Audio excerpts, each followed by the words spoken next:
Muchas gracias. Bueno, bienvenidos. Me sumo a lo que comentaba David, estamos muy emocionados, hoy ya, pero desde estos días también cuando hemos visto vuestras respuestas. Gracias. Es el mejor publicitario español del siglo XX y más de una vez le he escuchado decir que eso es ser el mejor del siglo pasado. Pero ahora vamos a ver su reel, una bobina muy breve que nos ha traído hoy y vais a ver que quitando el primer anuncio todos los demás son maravillosos anuncios ya de este siglo XXI.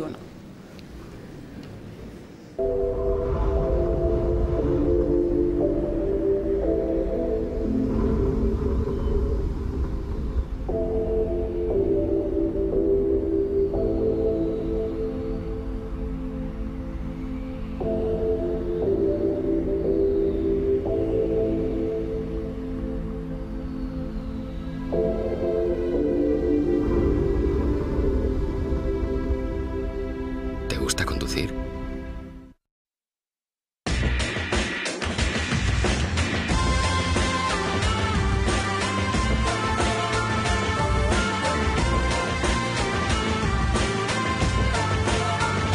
Vivo en una ciudad conectada entre ciudades donde la gente de diferentes lugares traman historias que acaban transformándose en planes tan fuertes como las verdades. Hablo de bares, hablo de jardines, hablo de puentes que unen a la gente corriente y los transforma en algo más que una realidad para convertirlos en eternidad.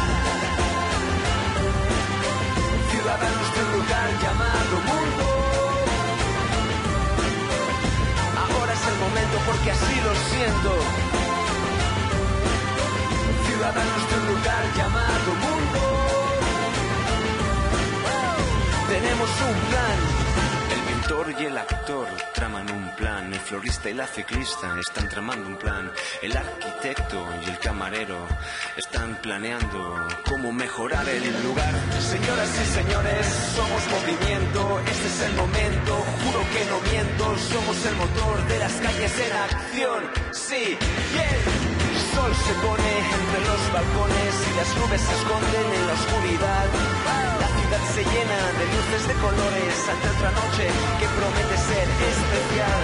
Crece la ilusión y la conexión que prende la chispa de la voluntad. Sí, una vez más, ciudadanos de un lugar llamado mundo.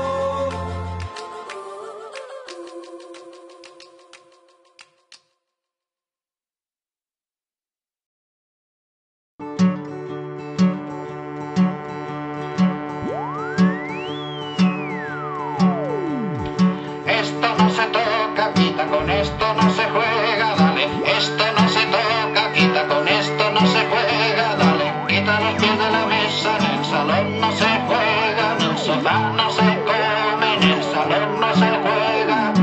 Esto no se toca, niño, con esto no se juega, dale. Esto no se toca, quita, con esto no se juega, dale. Aquí no se juega pelota, en el salón no se juega, no pises la alfombra, en el salón no se juega. Esto no se toca, quita, con esto no se juega, dale. Esto no se toca, quita, con esto no se juega, dale. Aquí no se juega pelota, en el salón no se juega, no pises la alfombra, en el salón no se juega. Me vas a dar un disgusto. En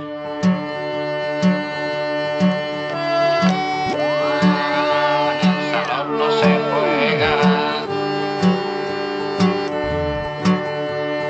Oh yeah. No, no, no, no. No, no, no, no. Ay, ay, ay, ay, ay, ay, ay, ay, ay, ay, ay, ay, ay. En el salón no se juega. No, no, no, no, no, no, no. Esto no se toca, niño, con esto no se juega, dale. Esto no se toca, quita, con esto no se juega, dale. Aquí no se juega pelota, en el salón no se juega, no pises la alfombra, en el salón no se juega.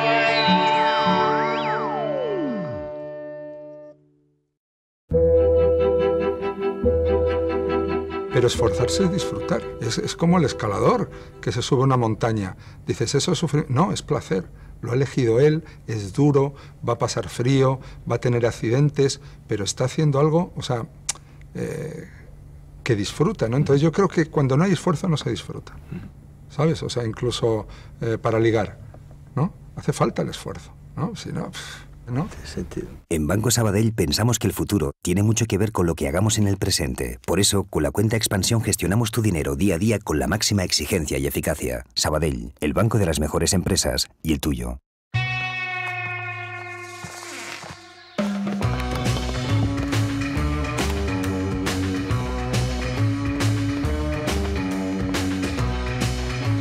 Conseguir lo que pensaste que nunca conseguirías. Eso es nuestro asesor personal. Solvia.es, inmobiliaria. Bueno, lo que os decía, ¿no? Que de siglo pasado nada. Estamos plenamente en el siglo XXI y está clara la capacidad de Toni Segarra y cómo sigue siendo incuestionable como un gran publicitario español. Bueno, voy a hacer una brevísima semblanza. Es socio fundador, vicepresidente y director creativo ejecutivo de SCPF, que es esa agencia que si sabes un poquito de publicidad te da mucha envidia y te gustaría estar allí, porque tiene clientes maravillosos, seguro, tiene la capacidad de taladrarte el cerebro, por ejemplo, con Sabes que te lo mereces, que no sé a vosotros, pero a mí me tiene completamente loca, o sea, no, es imposible salvarse de esa canción. Lo ha ganado todo y varias veces, ¿vale? Es decir, no hay un premio que exista y que Toni Segarra no haya ganado. De hecho, además, cuando estuvo con Delvico Bates, batió todos los récords en una época donde no había tantos premios como ahora, lo cual quiere decir que realmente era la figura indiscutible. Yo quería hacer una pequeña confesión que descubrí ayer, y es que yo, en mis clases de estrategia, siempre al principio hay un momento en el que digo algo que pensaba que era mío, pero es de Toni Segarra, y quería decirlo expresamente. Hay momentos, siempre mi alumno de estrategia recordaba que les digo que nosotros trabajamos con percepciones, no con la realidad, ¿vale? Yo no era tan arrogante para pensar que esa idea fuera mía, pero pensaba que al menos la manera en que la había formulado también, pero no, he descubierto que era de Toni Segarra y en algún momento yo la interioricé y me la apropié, ¿vale? Pero reconozco su autoría aquí hoy. Quería además agradecerle a Toni Segarra que como consumidores, espectadores, escuchantes, lectores, nos trate como a seres inteligentes, porque su publicidad nunca es obvia, nunca jamás es obvia, como otros anuncios que mis alumnos sabrán a qué tipo de anuncio me refiero, Nivea Formen, ¿vale? Él es capaz de reconocernos esa inteligencia para cerrar el anuncio y sobre todo además buscar siempre crear una poética de lo cotidiano, que es algo extremadamente complejo y que creo que hace, bueno, como la idea de IKEA, ¿no? Nos hace la vida más bella desde lo pequeño.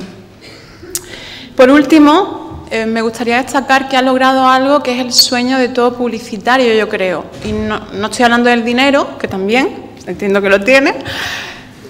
Me refiero a que tu creación, que obviamente es una herramienta para vender, y eso lo hemos dicho mil veces, no somos artistas, como muchos somos artesanos, pero nuestro objetivo es vender. Pero él ha sido capaz de incorporar, de que muchas de sus creaciones se hayan incorporado a la cultura popular, ¿vale? Es decir, que nos hayamos apropiado de ellas más allá de la marca, ¿vale? Ya está Be Water, My Friend, ese felpudo que todos corrimos a comprarnos para que pusiera que bienvenido a la República Independiente de mi casa. Esa forma de romper tabúes con hola, soy tu menstruación, y esa señora vestida de rojo, que personalmente quería agradecérselo porque creo que rompió muchos tabúes absurdos a través del humor. Y quería terminar con esa idea de la mano, porque efectivamente si el anuncio funciona es porque es una sensación que todos reconocemos, pero al menos en mi caso, incuestionablemente, cada vez que yo saco la mano por la ventana cuando voy en el coche, ese anuncio está ahí y ha incorporado ese anuncio media la experiencia que yo tengo placentera de sacar la mano en el coche. Así que agradecerle muchísimo a Toni que esté aquí con nosotros, no me enrollo más, muchas gracias.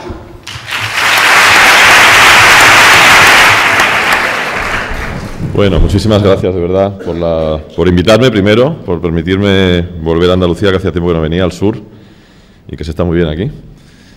Vivís muy bien, sois muy listos.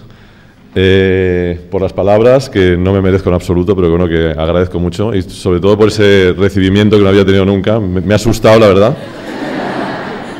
Pero es la primera vez que me siento un poco como Risto, que mi amigo Risto se encuentra con estas muy a menudo, y a mí no me apetece mucho, pero la verdad es que para mi vanidad ha sido halagador. Apuntar que el trabajo que habéis visto, que es una pequeña parte del trabajo de la agencia, es el trabajo de muchísima gente, quizá yo el que menos importancia tiene, así que no me gustaría que pensarais que porque vengo aquí y hablo yo. La publicidad es un trabajo de equipos numerosos, y yo si he tenido alguna habilidad en la vida ha sido juntarme con gente muy buena, y bueno, ahí se ve que gracias a ellos al final el trabajo luce. Llevo 30 años en esto, un montón de años dando conferencias, tratando de reflexionar sobre el oficio, y al final la conclusión es que no tengo ni puñetera idea de intentar ordenar un discurso, digamos, más o menos coherente. Por lo tanto, he acabado haciendo una charla que son como pequeños fragmentos, pequeñas obsesiones, pequeñas convicciones, que también las tengo, cosas que me he ido encontrando por el camino que me han parecido que por lo menos describen o definen cómo yo entiendo el oficio, un oficio al que quiero demasiado. Eso es un problema que tengo. Soy un poco enfermo de este asunto. Por cierto, me han dicho que hoy inauguran la piscina aquí. Os agradezco que vengáis y no estéis en la piscina. Es verdad que el día no acompaña ni el mes, pero... Y la otra es que espero que estéis cómodos, porque me da un poco de angustia veros ahí de pie, y espero no aburriros mucho también. Bueno, pues eso, que son como pequeños fragmentos. La idea es que luego, cuando acabe, y intentaré ir lo más rápido posible, pues me preguntéis y nos contemos cosas, que yo creo que es lo que tiene gracia de estos actos, ¿no? Que hablemos, ¿no? Antes de empezar con los fragmentos, os quería introducir un poco en el contexto, en lo que yo entiendo que es la publicidad. Para eso, lo primero, siempre utilizo una pequeña historia que me ocurrió hace unos años. Yo soy filólogo de formación, licenciado en filología. No soy filólogo, soy licenciado en filología, que es una cosa distinta, filología hispánica. Tuve un profesor de literatura en el COU, Manuel Fuentes, que fue el que me inspiró para hacer esa carrera absurda y maravillosa. Y años después nos localizamos, estuvimos hablando, y él me invitó un día a un congreso de filólogos en Tarragona, un congreso internacional de filología hispanoamericana, ¿no? Oye, ¿qué tal si te venías a dar una conferencia? Bueno, eso como aquí, ¿no? Que te lo piden 6 meses antes de que ocurra, y en ese momento te parece pues maravilloso, y dije, pues voy, ¿no? Claro, cuando se acercó la fecha, que era en septiembre, yo sobre todo pasé un verano horrible, porque empecé a entrar en la web del congreso, y claro, un congreso de tíos muy listos y muy sabios, que iban a hablar de literatura, y qué hacía yo, ¿no?, en ese asunto, hablando de publicidad. Me entró como una especie de miedo escénico y de horror vacui también al mismo tiempo, ¿no? Entraba en la web y veía que las conferencias tenían estos títulos, ¿no? Arqueología de un género sin nombre en las prosas literarias de vanguardia, o, por ejemplo, cartografías intensivas de la reverberación de las vanguardias a las mutaciones del neobarroco, neobarroso en la poesía trasplantina, que todos sabéis de qué va, es un tema muy apasionante. O vanguardismo y pensamiento de la liberación en la literatura indigenista guatemalteca hacia una ecoteología de la liberación maya en Hombres de Maíz, de Miguel Ángel Asturias. Bueno, me acojoné mucho y pensé, yo a estos de que les hablo, ¿no? Entonces, intenté pensar en mi profesión, en la publicidad, como algo que estuviera a este nivel. Pensé, bueno, ¿qué título le podría poner a mi conferencia que estuviera un poco a la altura de lo que van a contar estos tíos? Y pensé, por ejemplo, ¿no?, valores simbólicos y metafóricos de la blancura total en el universo cambiante de la comunicación de detergentes para lavar en agua fría. Que es un tema como mínimo higiénico, ¿no? O tradición y ruptura en la figura demiúrgica del mayordomo, de ten con bioalcohol a Ferrero Rocher. O incluso presencia transversal de lo pélvico e importancia del tamaño, una lectura comparada del discurso comunicativo de Espárragos la Carretilla y Salchichas Oscar Mayer. Bueno, obviamente se lo expliqué así, se rieron mucho, y a mí me sirvió y me sigue sirviendo, y por eso os lo cuento, para darme cuenta de que estoy en una profesión que no tiene demasiada importancia, y eso me parece una bendición.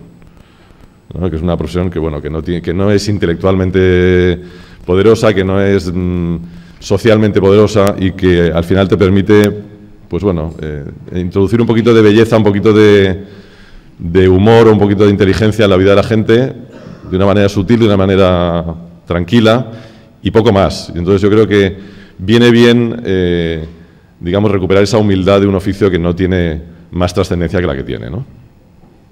Eso por un lado, la humildad, que me parece fundamental. Luego hay que entender en qué se ha convertido la profesión. Esto era el Festival de Cannes, que es un poco nuestro festival de referencia, en el año 90, es decir, una categoría que era la tele.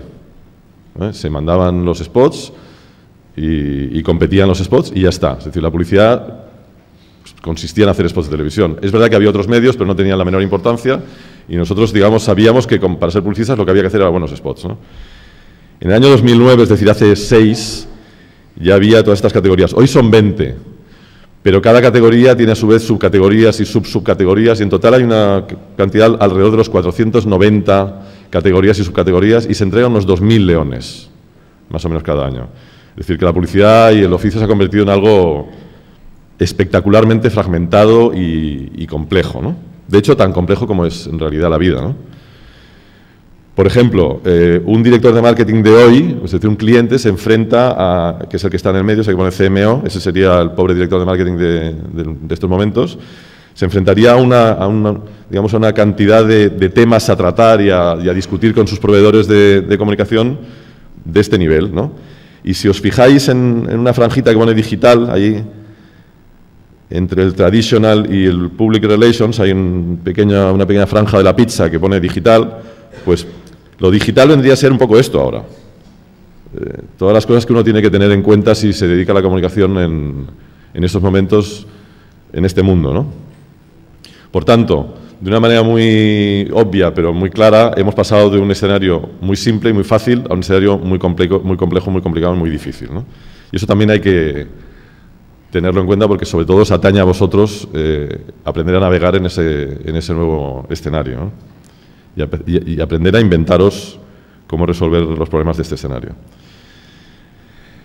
¿A qué nos conduce esa situación de complejidad? Pues bueno, que antes, digamos, uno tenía una idea, la trasladaba a través de la televisión y esa idea llegaba al usuario, al consumidor, al que al final compraba el producto de una manera bastante íntegra, ¿no? Bastante entera. No había que hacer grandes esfuerzos para ser coherente ni consistente, que es lo que una marca tiene que ser, y que en cambio hoy... Esto es un dibujito que me hizo un chico de la agencia. Yo le pedí que me dibujase un cacharro de estos de destruir documentos y él me hizo esto. Lo siento, pero más o menos se entiende la idea, ¿no? Es decir, la idea hoy se introduce en esa enorme cantidad de especialidades que el cliente tiene a su disposición y al final la idea, el riesgo es que salga fragmentada. Para explicar esto, ayer, y esto es una gran novedad en mi conferencia, ayer hablando con Eduardo Ojeda del equipo Navazos, que es un señor que hace Jerez del Bueno, una gran idea, por cierto, os recomiendo mucho que investiguéis porque me parece que tiene aprendizajes para nuestra profesión. Pues este señor nos decía que él, al fin de cuentas, le parecía que hacer Jerez y hacer buen Jerez era como ser un pavero, ¿no? Que se trataba de tratar de que todos los elementos de complejidad que tiene hacer un buen fino, una buena manzanilla o un buen amontillado no se te escaparan y al final, digamos, todos ellos llegaran a un lugar, digamos, más o menos interesante conjuntamente, ¿no? con consistencia, ¿no? Y me pareció que la imagen era maravillosa para explicar lo que tenemos que hacer como publicistas hoy, ¿no? Que es ser paveros, ¿no? Es decir, tratar de... Si los pavos fuesen las redes sociales, el Facebook, la tele, la radio, la gráfica, las relaciones públicas, los eventos y tal, cada uno de esos pavos tirando para su lado y tratando de escaparse de esto, pues bueno, nuestro papel como publicistas y como constructores de un discurso de marca sería ir con el palito tratando de que los pavos sigan un camino más o menos recto y consistente y vayan todos directos al matadero de una manera compacta, digamos, ¿no? Y consistente. O sea, que paveros, ¿no? A mí me gustó esa idea, yo creo que la voy a utilizar y doy las gracias a Eduardo por la aportación. Y luego, antes de entrar en los fragmentos de lo que os he hablado, me gustaría recomendaros, os voy a recomendar un par de libros. Este es el primero. Me parece que es interesante entrar en la profesión o ser consciente de que esta profesión es una profesión de este sistema.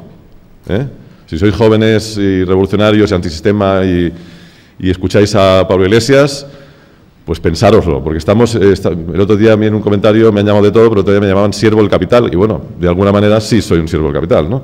Entonces yo recomendaría, yo lo he hecho, ya cuando me entran un poco ínfulas de cambio, me lo vuelvo a leer. Me leo este librito, es un libro pequeño de un grupo italiano de intelectuales muy listos que hablan de nuestras miserias como profesión y hablan con mucha crudeza y con mucho realismo de cosas que son relativamente ciertas, ¿no? Os lo recomiendo porque si vais a trabajar en esto es bueno que seáis conscientes de en qué trabajamos, ¿no? Este es un oficio que fundamentalmente sirve para, digamos, aumentar el consumo y para que el consumo siga siendo el mecanismo de redistribución que yo creo que es de la riqueza en el mundo, ¿no? Es verdad que tiene muchos defectos, es verdad que se puede mejorar, es verdad que se puede arreglar, pero al final este es el sistema que es y nosotros somos una herramienta muy importante de este sistema. Si queréis os lo leéis y si os convence el libro, dejad la facultad y la profesión inmediatamente y dedicaros a otra cosa, ¿no? Bueno, empiezo. El primer fragmento es un poco el que da sentido a todos los demás, es decir, durante unos años tuvimos a este señor Agustín Fernández Mayo, que es un físico y poeta, autor del proyecto Nocilla, que es una trilogía de novelas y de muchos libros. Hay un libro, un ensayo que se llama Pospoesía, que os recomiendo también, que habla de la poesía moderna frente a la poesía tradicional y que me parece que da muchas pistas sobre publicidad también y sobre lo que hacemos nosotros. Este señor venía a darnos clase al máster del IED, del Instituto Europeo del Diseño de Madrid, que estuvimos dirigiendo durante 4 o 5 años. Y nos daba un seminario de una semana, yo me apuntaba al seminario, tomaba notas como todo el mundo, y había un tema que siempre tocaba que me parecía siempre especialmente fascinante, ¿no? Él es físico nuclear, y hablaba de la constante. Él decía que la realidad está fragmentada, como todos sabemos, pero que esos fragmentos, si no hay una constante, es decir, si no hay un hilo que los una, no se pueden entender. Es decir, la realidad es incomprensible si no encontramos la constante.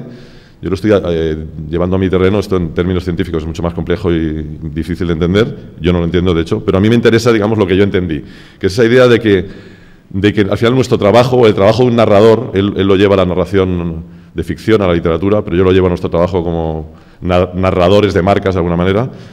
Lo que tenemos que hacer es unir fragmentos para que esos fragmentos al final tengan un sentido, ¿no? Tengan una coherencia. Lo que os voy a soltar aquí son 18 o 19 fragmentos, cosas que a mí me parece que la profesión tiene, o que por lo menos como yo la veo, y luego, al final de este proceso, supongo que cada uno de vosotros los unirá como le parezca mejor, y de eso sacaréis vuestras conclusiones, si es que sacáis alguna, ¿no? Así que constante me parece que es una buena, como lo del pavero, es una buena metáfora o una buena descripción de lo que un buen publicista debería hacer, ¿no? Encontrar ese hilo que une trozos dispersos, ¿no? Otro tema que me interesa cada vez más es el tema de la ignorancia en el sentido casi en un sentido geográfico. Es decir, la ignorancia es un lugar en el que vivir, yo diría, ¿no? Y que tiene que ver con la capacidad de seguir sintiendo curiosidad y asombro por las cosas que te plantean, ¿no? Yo creo que como publicistas tenemos la suerte de estar en una enorme cantidad de temas diversos, ¿no? Es decir, de no ser finalmente especialista en nada. Y por tanto de contemplar las cosas con una distancia que te permite precisamente contemplarlas en su aspecto global y dar una respuesta global, que es al final por lo que nos llaman los clientes, ¿no? Encontré hace unos años ya este documental que se llama Los IMS, son una pareja de arquitectos y de diseñadores de muebles, famosos por sus muebles, que seguro que los conocéis.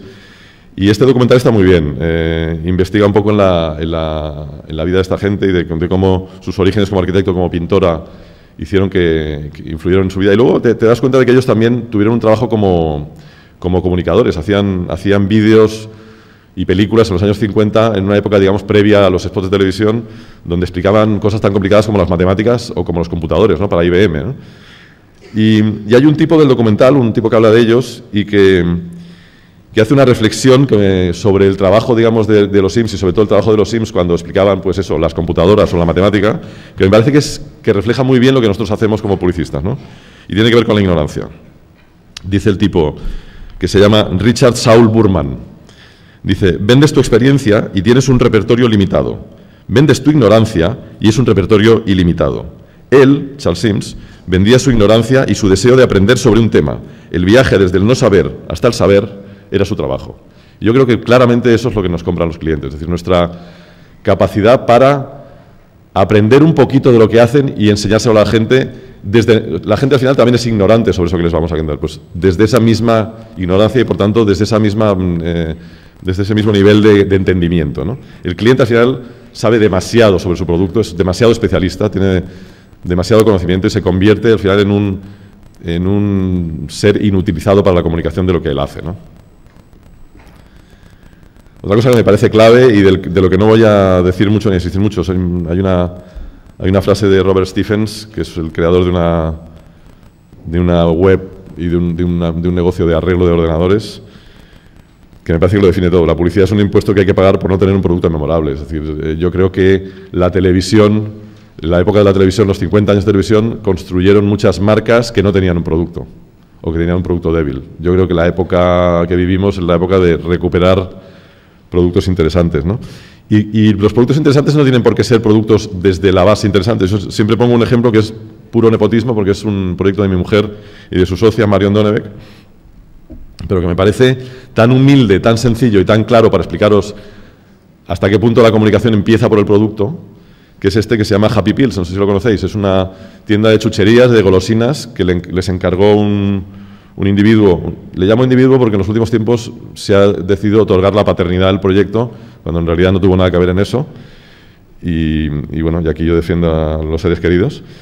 Y es simplemente esto, es decir, ellas descubrieron que el local donde se iba a instalar las chucherías estas, no pasaban niños por ahí, era un sitio de Barcelona donde no hay niños, es un sitio donde básicamente hay turistas, en el centro, y decidieron construir una tienda de chuches para adultos. Hicieron esta farmacia de la felicidad, de algún modo, y vendieron las mismas chucherías que se venden en cualquier tienda de chucherías de cualquier lado, de otra manera, convirtiéndolo en un producto completamente distinto, a través simplemente del nombre, del packaging y de la comunicación.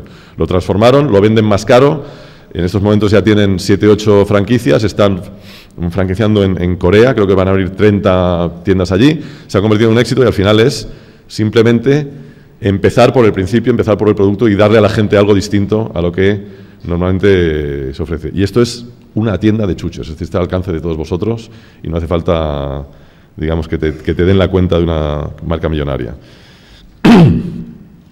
Otra cosa que me parece muy importante. Creo que en publicidad y sobre todo en lo que llamamos el apartado o el departamento de creatividad, es mucho más importante saber ver que tener ideas. Saber descubrir las buenas ideas y los buenos conceptos que tenerlas. Es decir, al final, tener ideas no es una cosa tan complicada. Y además las ideas están por ahí. Yo creo que es más frecuente encontrárselas que tenerlas, ¿no? Lo que hay que entrenar es esa capacidad para, pues eso, encontrar en la cotidianidad, en la vida diaria, las cosas que se pueden convertir finalmente en un anuncio o en un concepto, ¿no? Hay una foto que supongo que visteis hace un tiempo y que me hizo reflexionar mucho porque pensé, recuerdo que lo discutimos en la agencia, ¿no? Al día siguiente alguien lo llevó y tuvimos una charla y dijimos, hombre, la típica discusión que se produce sobre esta foto, ¿está preparado o no? Es decir, ¿es alguien que tuvo la inmensa suerte de encontrarse con esta foto? ¿Es alguien que vio lo que iba a pasar? O mucho mejor, ¿es alguien que ha manipulado esta foto? Y al final decíamos, bueno, lo más interesante sería esta última opción, ¿no? Es decir, alguien que a partir de una cosa que ha ocurrido y que ha visto fugazmente, construye una idea, ¿no? Construye una imagen icónica que se transforma en algo muy superior a un momento determinado, ¿no? Se transforma en un concepto, ¿no? En una explicación de la realidad determinada. Hostia, que Netanyahu convierta en Hitler a Merkel de una manera tan simple, ¿no? O sea, pues pensábamos, yo creo que esto fue una casualidad y alguien que lo vio, y alguien brillante, alguien con el ojo preparado, ¿no? Pero si alguien lo creó, lo preparó, todavía tiene más mérito, ¿no? Esa capacidad de ver algo que el resto no ve en algo que ocurre delante de tus narices, ¿no? Ver. Sobre el talento voy a utilizar un ejemplo de alguien de aquí de la tierra, que es Paco de Lucía. Recuerdo que cuando murió, Javier Limón, el productor que había trabajado mucho con él, decía esto en un articulito que publicó en El País, que decía, quizá nadie ha tocado más horas la guitarra que él. Y era sorprendente porque al mismo tiempo todo el mundo reconocía que Paco Lucía era un ser dotado por la naturaleza y por Dios o por quien sea para tocar la guitarra. Es decir, un tío con una facilidad natural asombrosa para tocar la guitarra. Y sin embargo, teniendo esa facilidad asombrosa, nadie trabajó nunca más que él para desarrollarla. Es decir, esa idea de que el talento solo funciona es mentira. Es decir, al final el talento tiene que ver con tenerlo y practicar, practicar, practicar y practicar. Eso. El contexto. Eso es muy importante también, o por lo menos para mí lo es. Creo que yo descreo absolutamente de la originalidad. Me parece que casi todo está dicho ya. Eso de la percepción que tú me atribuyes a mí, ya lo dijeron antes mucha gente. Así que todos vivimos un poco de ideas de los demás y todos... y está bien, y es así. Ya los griegos ya lo escribieron todo y lo pensaron todo, ¿no? Lo que tenemos son contextos, ¿no? Y los contextos son muy poderosos. Este señor es Andoni Aduriz, yo soy muy tripero, y siempre que puedo me voy a comer a donde pueda. Estos días estoy haciendo un tour por aquí, se come bien en esta tierra, por cierto. Y Andoni Aduriz, que es un cocinero intelectual, yo diría, que tiene un restaurante que se llama Mugaritz, con 2 estrellas en Michelin en San Sebastián, cerca de San Sebastián. Nos explicaba un día que nos fuimos unos días a hacer una especie de stage, o como llamarle, o seminario con ellos, es decir, a estar 3 o 4 días junto con su equipo de cocineros a ver cómo creaban y tratar de aprender de ellos y de compartir conocimientos. Y el tío nos decía que ellos habían descubierto que el contexto era fundamental, ¿no? Y que el contexto podía generar respuestas, ¿no? Y ponía como ejemplo, digamos, lo que le había despertado esa idea fue hablar con un periodista que había estado durante unos años en la guerra de los Balcanes, en la guerra de Serbia, Bosnia y Croacia. Y el periodista le contaba que se dio cuenta de que el contexto de la guerra generaba monstruosidades, ¿no? Es decir, que gente normal, o aparentemente normal, en un contexto de guerra se convertía en un monstruo. Y ocurrían las cosas más terribles simplemente porque el contexto lo había generado de alguna manera, ¿no? Entonces, tirando de ese hilo, a Andoni se le ocurrió que un contexto podía generar también bondad, o belleza, o creatividad, ¿no? Entonces, y trabaja desde entonces con la idea de cómo generar inercias, cómo generar, pues eso, contextos que ayuden a su gente a ser más creativos, a ser más brillantes, ¿no? Por ejemplo, nos contaba que había decidido, se dio cuenta en un concurso de tortilla de patatas que se hace en San Sebastián, es el Campeonato Mundial de Tortilla de Patatas, Campeonato del Mundo, que se hace allí todos los años, y que siempre lo gana alguien que hace una tortilla de patatas con la misma receta que los otros 500 que compiten con él. Huevo, sal, patata, cebolla a lo mejor o no, y ya está, ¿no? No hay mucho secreto. ¿Y por qué hay uno que lo hace mejor que los demás, ¿no? Y siempre la respuesta, cuando le preguntan ¿cuál es tu secreto?, siempre la respuesta es, hombre, yo le pongo mucho cariño, ¿no? Decía, coño, esto del cariño parece que es un ingrediente fundamental y cómo cojones se pone cariño en las cosas, ¿no? Y el tío decidió que, eso demuestra que al final es un tío muy majo pero muy cabrón, que iba a hacer que la gente de su cocina, que es la cocina de un restaurante de 2 estrellas Michelin, es una especie de box de Fórmula 1 donde hay que sacar 30 platos de una complejidad máxima en 3 horas. Es decir, son gente, 30 tipos que están trabajando a toda velocidad, a toda hostia, pues como si no hubiera bastante con eso, el tío dijo, para que pongan cariño, para que se fijen en el plato que están haciendo y no en los 3 siguientes, que es el ritmo al que van, les voy a hacer emplatar con pinzas de pinzas de medicina, de esas de sacar los pelillos de no sé qué. Y eso hacen, es una putada, pero es verdad que hace que se concentren en el momento que están haciendo el plato, en el plato que están haciendo. O, por ejemplo, algo que descubrieron por casualidad. Se les quemó la cocina, tuvieron que reformarla, la reformaron y se dieron cuenta, cuando estaban acabando el asunto, se dieron cuenta de que no les cabían las típicas puertas batientes de entrar y salir de la cocina a la sala, ¿no? Y que los camareros que tenían, los maîtres que tenían que salir con las bandejas, no podían dar la patada típica de... Entonces, pues pusieron una puerta de estas de aeropuerto, ¿no? Una puerta automática, ¿no? Que hay que pisar, o sea, hay que plantarse delante de la puerta, esperarte un segundito y entonces la puerta se abre. Y pronto descubrieron que ese pararse delante de la puerta con la bandeja les hacía salir con una disposición de ánimo distinta, ¿no? Con una energía, con un orgullo, con una incluso posición corporal distinta. Y dije, coño, mira, pues hemos creado un contexto, ¿no? Bueno, pues el contexto. No sigo más. Me alegra que hayas hecho el comentario de la poesía porque es un tema que me apasiona realmente. Supongo que es porque vengo de filología, pero... Y cuando hablo de poesía y publicidad no hablo de... Y ahí os vuelvo a recomendar el libro de Fernández Mayo, Pospoesía, porque es un ensayo que habla exactamente de esto, ¿no? De cómo la poesía tradicional, la poesía de los libros, la poesía leída, la poesía intelectual, la poesía de Alexandre o de Dámaso Alonso o de la gente muy lista, que es una poesía extraordinaria, es una poesía minoritaria, efectivamente, es una poesía un poco para pensar, para reflexionar, para hacernos sentir de una manera distinta. De hecho, el leer poesía ya es en sí mismo una aberración, ¿no? Porque la poesía es música, está hecha para ser cantada o para ser gritada o para ser declamada, ¿no? La poesía es oral y es voz y es tono, ¿no? Yo me refiero a la poesía casi entendida más como lo poético, ¿no? Como esa capacidad que tiene la vida cotidiana a veces de regalarnos momentos maravillosos que nos llegan. La poesía no deja de ser un atajo hacia determinadas cosas, hacia determinadas emociones. No hablo de la poesía de la publicidad tradicional, ¿eh? Como, no sé si os acordáis de esto, pero esto es poesía, evidentemente, pero no me refiero a esto, ¿eh? No sé si os acordáis de esta cancioncita de Chimos. Hablo más bien, por ejemplo, este señor, otro libro que os recomiendo, este señor es Joan Margarit, un poeta catalán. Escribe en catalán y escribe en castellano, él mismo se traduce, así que es fácil leerle. Es un tipo un poco triste, pero es muy poderoso. Y tiene un libro que le encargaron, que se llama Carta a un joven poeta, que está inspirado en las cartas a un joven poeta de Rilke, y es un poco lo mismo, es decir, es consejos que un poeta, digamos, maduro y consagrado le da a un joven poeta. Sirve para nuestro oficio cada página. Cada consejo que da podría ser un consejo dado a un aprendiz de publicidad. O sea que os recomiendo mucho realmente leerlo porque tiene mucho... Es casi un manual de texto para mí. Tengo subrayadas prácticamente todas las páginas, ¿no? Y este señor dice en un momento determinado, a propósito de la poesía, dice: nada de lo que ofrece espontáneamente la vida o la naturaleza es poesía, que es así.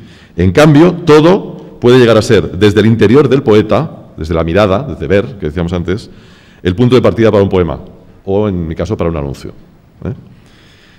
No hay nada que sea poesía, pero todo puede serlo. Y esa capacidad de la cotidianidad, de convertirse en algo bello, es lo que como publicistas tenemos que buscar. Hay un ejemplo que supongo que conocéis, que es de American Beauty, que es un trocito de esta peli que a mí me parece que digamos la representación perfecta de nuestro oficio. Que es como, bueno, os lo enseño y luego lo comentamos, ya supongo que lo conocéis.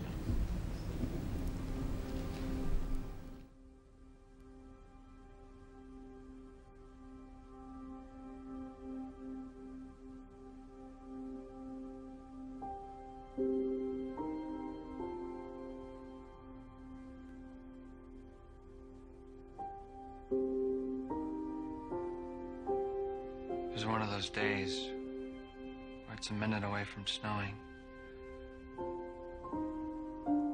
And there's this electricity in the air. You can almost hear it, right?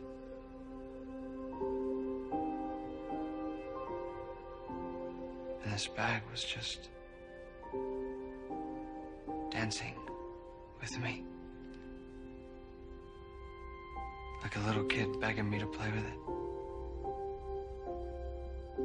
For 15 minutes.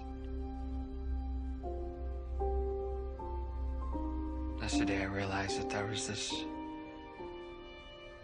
entire life behind things. And this incredibly benevolent force that wanted me to know that there was no reason to be afraid. Ever. Video's a poor excuse, I know. But it helps me remember.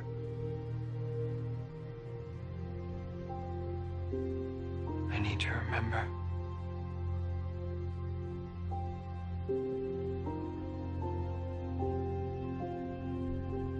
Sometimes there is so much beauty in the world. I feel like I can't take it. And my heart is just going to cave in.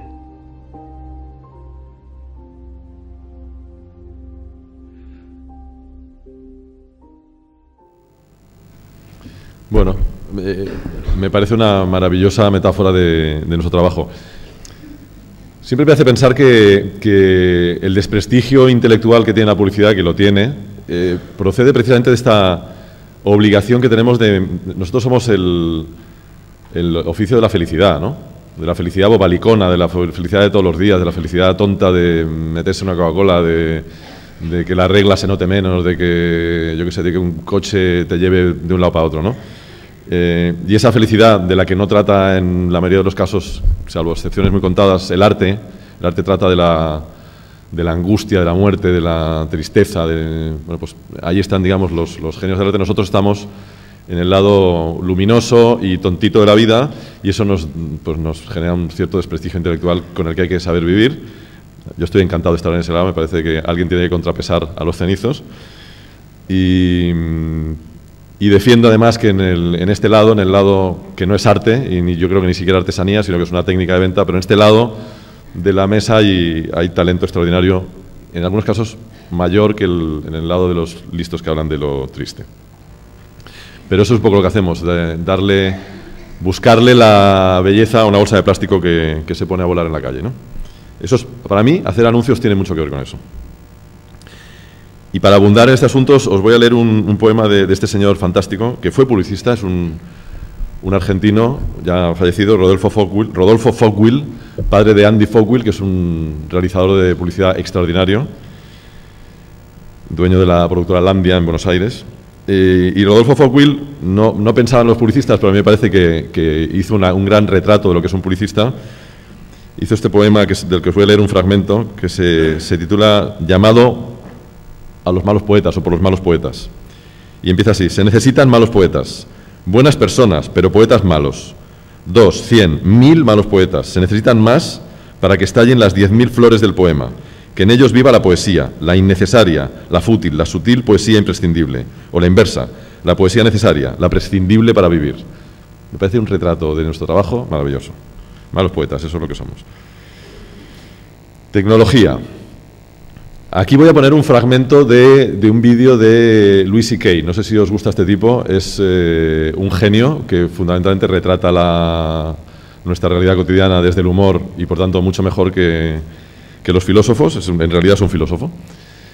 Y aquí es un pequeño fragmento de un monólogo en el que habla de los padres, de todos nosotros que somos padres y cómo vamos a la fiesta de fin de curso de nuestras hijas o nuestros hijos y los filmamos con los móviles, no vemos lo que está pasando, sino que estamos filmando como locos, haciendo fotos y colgándolas en Facebook, ¿no? Está en inglés, yo pensaba que había traído la versión con subtítulos y al llegar aquí me he dado cuenta de que no, esto pasa por no repasar. Pero yo creo que se entiende bien y en todo caso eso es lo que ocurre, es decir, el tipo está de una manera fina criticando esa actitud de interponer un artefacto tecnológico entre la realidad y tu cerebro o tu corazón, ¿no? Y yo creo que eso serviría para explicar lo que está ocurriendo hoy con la tecnología en nuestro oficio. Es decir, estamos interponiendo cacharros y novedades tecnológicas entre el consumidor y la marca y en muchos casos impidiendo que realmente entendamos lo que nos dicen y nos comuniquemos con ellos, ¿no? Así que mucho cuidado con la tecnología, que es maravillosa y asombrosa, pero nos genera barreras, ¿no? Y ahí va el fragmento que espero que entendáis más o menos. My daughter was having a dance thing at her school. They had this big dance. Anyway, we all went, all the parents, and everybody's there, and everybody's got their phone. Every single parent. It was an amazing thing to watch, because kids are dancing, and every parent is standing there like this. Every single person was blocking their vision of their actual child with their phone. And the kids, I went over by the stage, and the kids, there's people holding iPads in front of their faces. It looked like we're all in the witness protection program. Like the kids can't see their parents. And everybody's watching a shitty movie of something that's happening 10 feet. Like, look at your fucking kid. The resolution on the kid is unbelievable. If you just look, it's totally HD. Why are you taping this? You're never gonna watch it. In a million years, you're not gonna watch videos of your kids doing shit you missed the first time it happened. You don't watch it, you just put it on Facebook. Here, you watch it.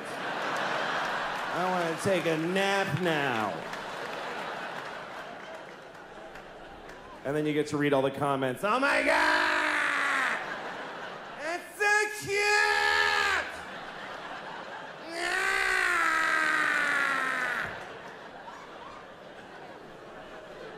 And guess what? They're not watching it either.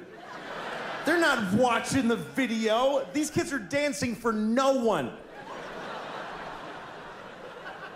Nobody watches the videos on your Facebook. They see the first frame of a kid and they go, ah, that's very nice. Okay, back to this.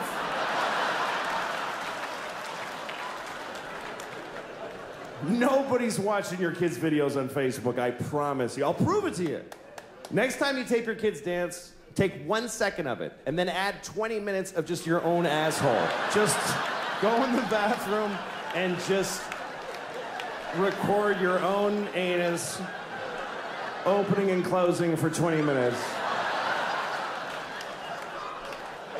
Tack it on to your kid dancing for a second, put that on Facebook. Everybody will write the same thing. That's adorable. I think I see a future star.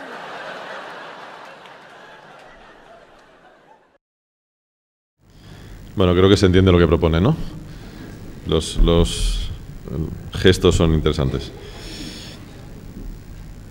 Tecnología. Otro tema que a mí me obsesiona mucho es yo siempre sostengo que lo que hay que decir sobre una marca casi siempre es lo mismo.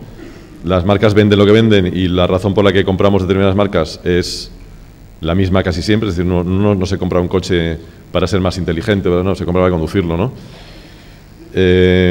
Y por tanto lo que nos queda para construir diferenciación entre marcas es en realidad crearles una voz determinada, una personalidad, ¿no? A las marcas, ¿no? Hay un texto de Borges que habla de los 4 momentos en que él divide, digamos, la construcción de un escritor que se pone a escribir, digamos, los distintos momentos por los que pasa para construir una voz personal, digamos, ¿no? Y dice que hay un momento al principio en el que uno sigue siendo, todavía no tiene una voz, es decir, es una voz indiferenciada, una voz universal, ¿no? Que luego, que eso me parece muy importante en términos de aprendizaje, uno copia a otros, copia a sus maestros. Hay que elegir siempre, aprender es copiar y hay que elegir siempre un maestro que, digamos, al que imitar y del que conocer todos sus registros y, digamos, confundes tu voz con la voz del maestro, ¿no? Y acabas hablando como él, pero eso te permite aprender y te permite llegar a algún lugar, algún estilo, digamos. Me sirve igual para las marcas, es decir, las marcas también pasan por esos estadios. Luego hay un tercer estadio que sería, digamos, el estadio ideal, que es en el momento en que tú llegas a tener un estilo, una voz propia, una voz que es muy difícil, una voz reconocible, y eso es lo que nosotros deberíamos hacer como publicistas y al mismo tiempo trasladar a las marcas, es decir, conseguir que las marcas tengan su propia voz, su propia manera de hablar, que en cuanto la veas digas, coño, esto es IKEA o esto es el Banco Sabadell. Y luego hay un momento que tendría que ver con mano, ¿no? Y que uno no tiene el control sobre ese momento, que es cuando, por alguna razón misteriosa, por algún milagro, se produce una conexión con todo el mundo, ¿no? Y digamos, la voz vuelve a ser la voz del principio, la voz, digamos, esa genérica, original, universal, pero ya convertida, digamos, en propiedad de todos, ¿no? Es decir, pues Shakespeare, ¿no? Cuando de pronto pues habla a todo el mundo de un modo que todo el mundo entiende, ¿no? Esos serían un poco los 4 pasos. Yo creo que es importantísimo conseguir que las marcas, y no hay tantas que lo tengan, hablen de una manera propia, ¿no? Bueno, ese es nuestro trabajo, yo creo, nuestro trabajo fundamental. El control. Aquí cuento una historia que cuento hace mucho tiempo, igual la conocéis porque llevo muchos años con ella, pero que me parece muy clara, ¿no? Cuando hablo de control hablo un poco de los nuevos tiempos, ¿no?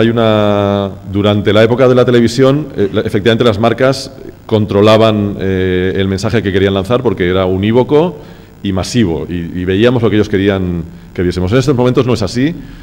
Todos vosotros estáis armados con un móvil, que es una herramienta de destrucción masiva que puede construir, digamos, conversaciones al margen de lo que la marca quiera sobre la marca, y en algunos casos ha llegado a destruir marcas, ¿no? Y por tanto, digamos, la idea de que una marca tiene control sobre lo que dice es un tanto absurda, ¿ya? ¿No? Pero, a pesar de eso, las marcas siguen pensando, en la mayoría de los casos, que lo tienen, ¿no? O siguen queriendo tenerlo, ¿no? Y yo me inventé este ejemplo que me parece que describe bien un poco cuál es la situación actual de un tipo de marca y de otra, ¿no?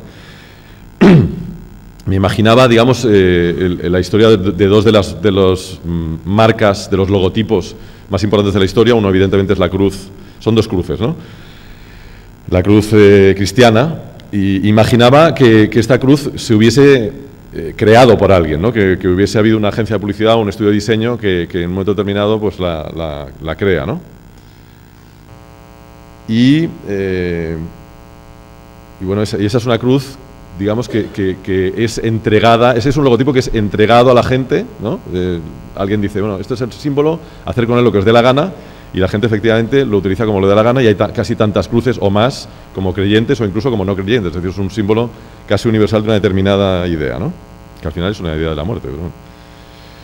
Y luego está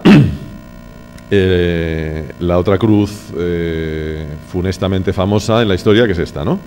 Que procede, como sabéis, del sánscrito, es decir, es un símbolo muy antiguo, hindú, que estos señores se apropiaron y convirtieron en un símbolo de otra cosa, ¿no? Vale, pues y lo hicieron, digamos, a la manera, lo hicieron desde, mucho del marketing moderno tiene su origen en Goebbels y en los nazis, es decir, su manera de entender la comunicación, una mentira repetida el número conveniente de veces se convierte en una verdad, y ese tipo de cosas, y este tipo, digamos, de utilización de un logotipo de una manera correcta, siempre la misma, masiva, que acojonaba y que cumplía su efecto, pues todavía hoy las marcas trabajan un poco con esa idea de controlar, lo que decía antes, ¿no? De controlar el mensaje que estoy trasladando, ¿no? Que el rojo de mi lata de Coca-Cola sea siempre el mismo rojo, que la tipografía sea siempre la misma tipografía, es decir, control, ¿no? Y yo imaginaba qué pasaría si el mundo fuese al revés, ¿no? Es decir, que si en su caso San Pablo o quien fuese el cliente le encarga a una agencia de Roma, ¿no? La mejor de ese momento, oye, que tengo esto de la cruz, pero la gente hace lo que le da la gana, oye, hazme tú un logotipo bien hecho y ya lo uso ese, y que no usen lo que quieran, porque en cada iglesita me están usando la cruz como quieren, ¿no? El tipo viene y dice, mira, he pensado que esto, que así para que acogen un poco, ¿no? Con esa orla así y en negro, un poco para que, ¿no? El poderío y tal. Y entonces eso se aplica de una manera coherente y constante digamos, en todos los lugares donde se tiene que aplicar, ¿no? O sea, bien hecho, digamos, un trabajo profesional que es, insisto, que es lo que se hace, ¿eh? O sea, nos podemos reír, pero las marcas aplican, digamos, este criterio de las cosas como tienen que ser, ¿no? O que hubiera pasado al revés, ¿no? Si Goebbels o quien fuese en su caso hubieran dicho, oye, se nos ha ocurrido usar este símbolo antiguo, así muy majo, ¿y qué hacemos? Llamamos a alguien y dice, no, oye, decirle a la gente que hagan lo que quiera, ¿no? ¿Y en qué se hubiera convertido, en qué se podía haber convertido ese símbolo funesto, ¿no? Bueno, es una historia absurda y una comparación que no puede existir, y como todo, pues sirve para explicar una idea que me parece muy clara, que es que no estamos en una época en la que la posibilidad de control sea clara y evidente, así que las marcas, hay que recomendar a las marcas que empiecen a pensar en que más vale lanzar mensajes, que los mensajes son siempre de la gente al final, un poema es de la gente, una película es de la gente, y los mensajes, los anuncios son de la gente, y por tanto hay que tratar de huir de la idea de que lo podemos controlar y vivir en ese estadio de zozobra que es la vida sin control, ¿no? Porque cuando controlas pasa esto, es decir, cuando al final, cuando normalmente las ideologías o las ideas o las fes acaban construyendo uniformidad, ¿no? Que es justamente lo contrario de lo que uno desearía, ¿no? Por todos lados, ¿eh? No hace falta irse muy lejos. Sobre la idea, que es el centro fundamental y básico de nuestro oficio, solo voy a poneros dos chistes. Uno del roto, que explica perfectamente de qué hablamos cuando hablamos de ideas, es decir, las ideas o acojonan, o dan miedo, o no son ideas, y de digamos, el carácter un tanto transgresor y delictivo de tener ideas, ¿no? Tened ideas, aunque os digan que no. Otra cosa que os voy a leer otro texto, lo siento que estoy siendo un poco pesado con los textos, pero al final uno es lo que lee, ¿no?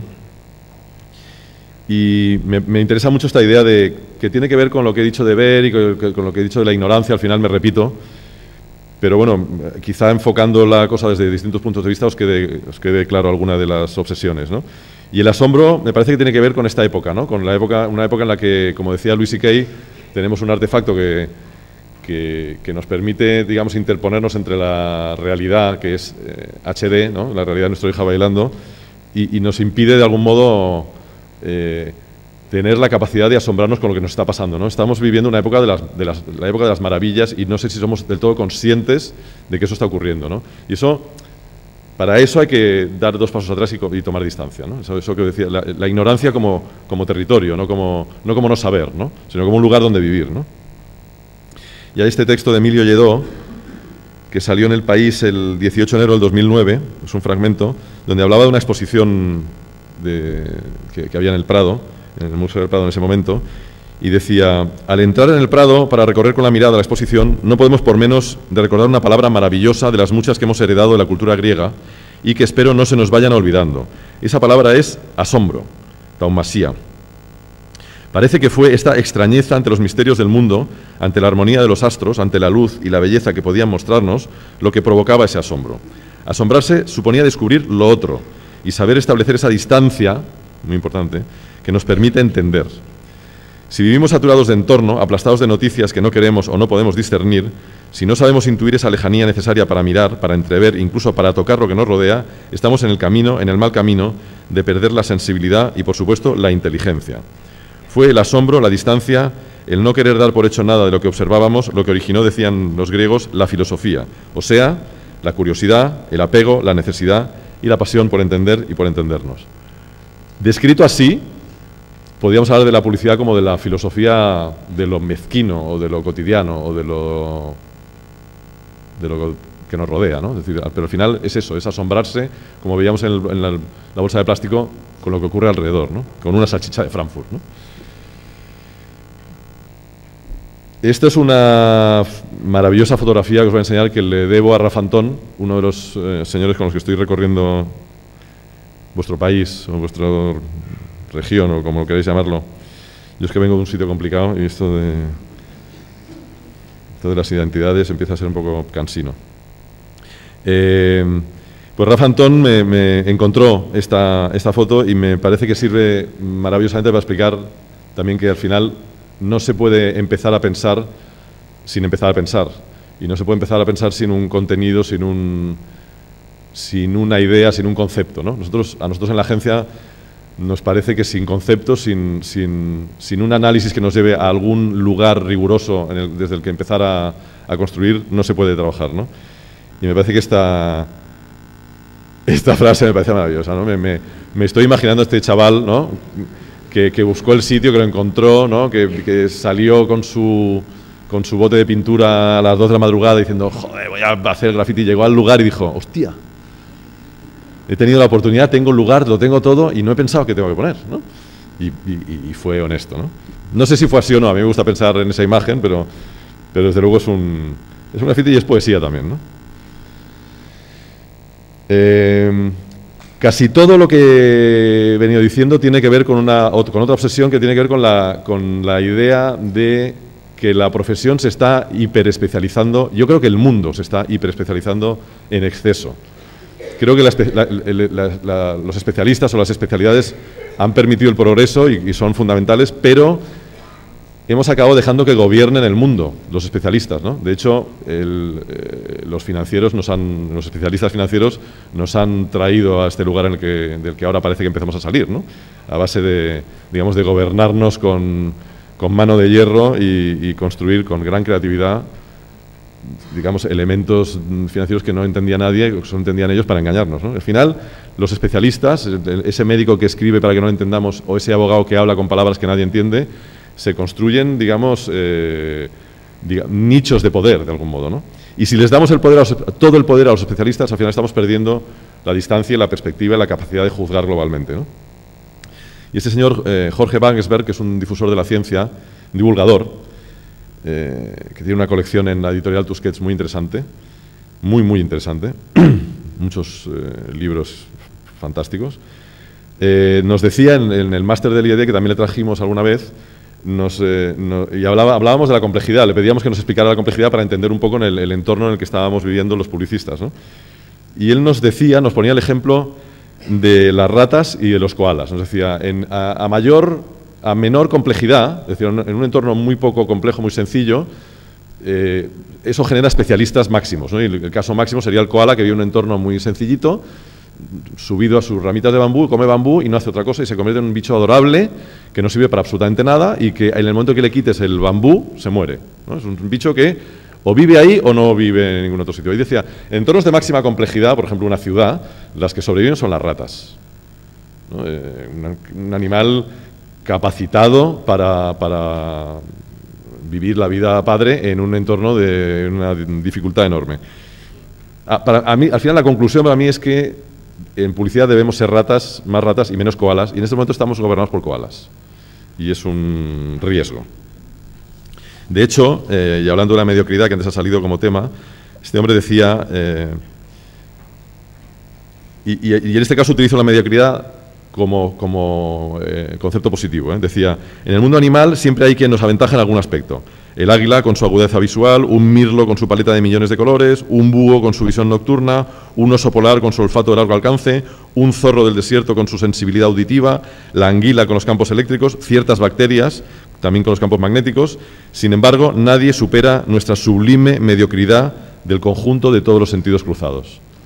Aprovechemos que somos el ser vivo más mediocre para utilizar esa mediocridad y no nos convirtamos, digamos, en un búho, en un águila, ¿no? Que al final está muy bien, ayuda a progresar, pero construye gobiernos del mundo o visiones del mundo equivocadas, ¿no? Voy acabando, esto va dirigido muy especialmente a vosotros. Vivimos un entorno muy complicado, muy complejo. Seguro que luego me vais a hacer preguntas sobre cómo lo veo, cómo veo vuestra carrera, cómo veo vuestro futuro. Bueno, pues en parte negro y en parte magnífico y maravilloso, porque básicamente jamás habíamos tenido esta oportunidad de inventarnos las cosas como existe ahora. Es decir, nos podemos inventar todos, podéis inventar cualquier... lo que habéis visto antes de Happy Pills, por ejemplo, me parece un ejemplo claro de hasta qué punto se puede construir comunicación, buena comunicación y hacer buen trabajo de venta, que al final es para lo que nos pagan, con una tienda de chuches de la esquina. Es decir, y no, como ocurría en mi época, la necesidad de entrar en una agencia, medrar en una agencia, acabar haciendo spots, que es lo que construía una carrera. Hoy una carrera se puede construir desde donde vosotros queráis. Tenéis los elementos de oportunidad para hacerlo. Y utilizaba este ejemplo que me parece que es una oportunidad de medios, ¿no? Es decir, esto es un escaparate de American Apparel en Los Ángeles, donde los tipos fueron lo suficientemente inteligentes como para introducir el debate de estos que se producen de pronto en las redes sociales, pues es el debate sobre el vello público, ¿no? He tenido un lapsus interesante. La depilación o la depilación, esas cosas, ¿no? Y de pronto organizan un escaparate así, un escaparate de una tienda del mundo que se convierte en trending topic mundial casi de inmediato, ¿no? Bueno, esto es una oportunidad de los tiempos, ¿no? Un puñetero escaparate en una ciudad se transforma para una tienda que está tratando de vender lencería sexy en un motivo de conversación, ¿no? Aquí vemos a la gente como loca.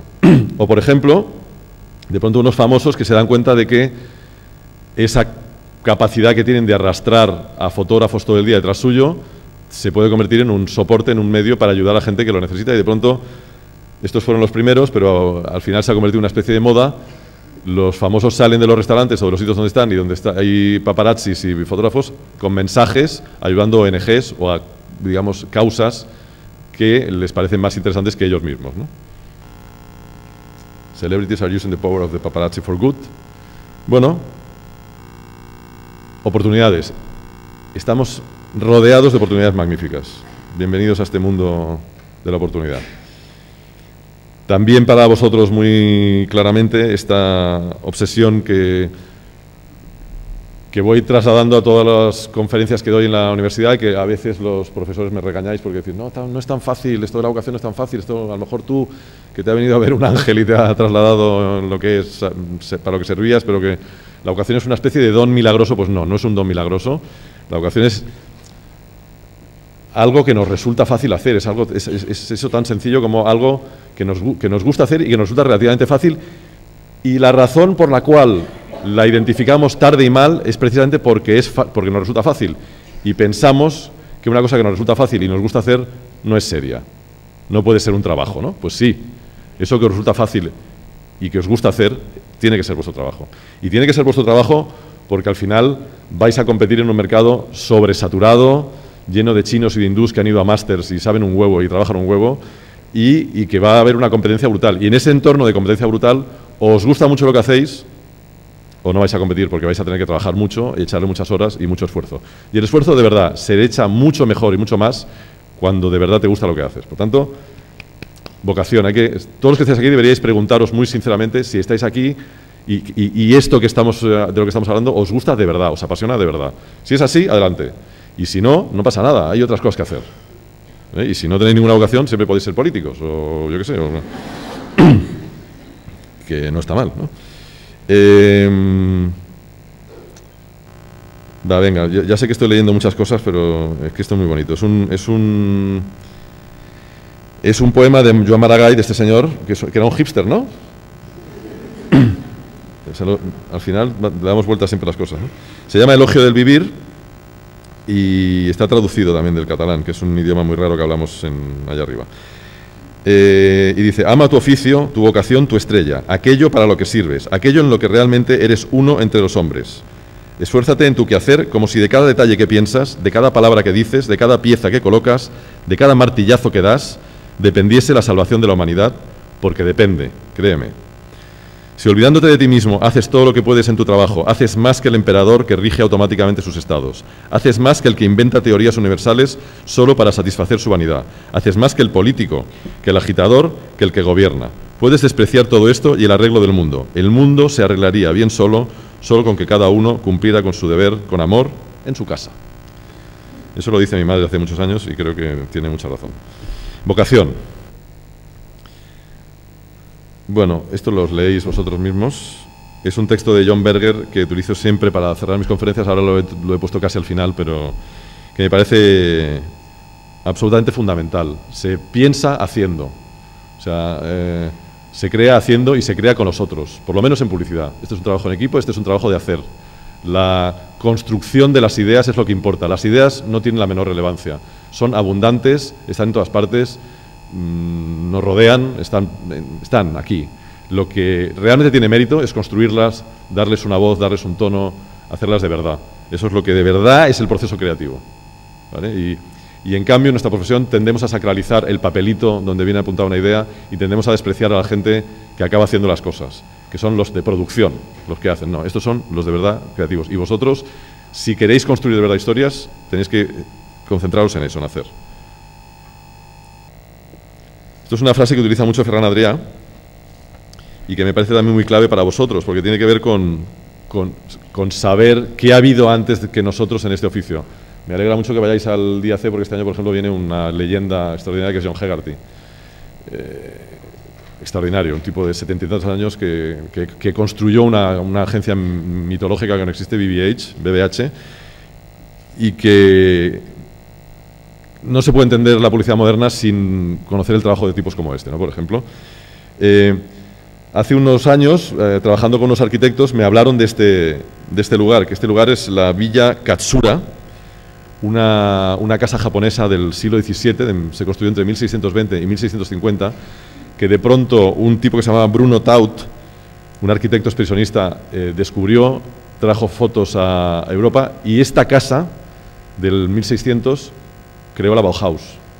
O sea, creó la arquitectura moderna racionalista en la que vivimos y en la que habitamos. Es decir, esa nueva visión de la arquitectura se produce porque alguien de pronto mira para atrás y descubre que los japoneses, hacía 3 o 4 siglos, ya habían construido la casa que necesitábamos los europeos o los occidentales en el siglo XX, ¿no?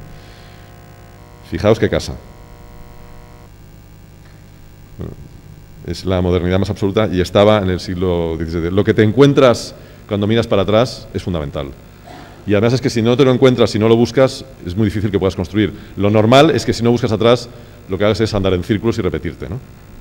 Para progresar hay que ir primero para atrás, ¿no? Y acabo y pasamos a las preguntas si tenéis y si queréis.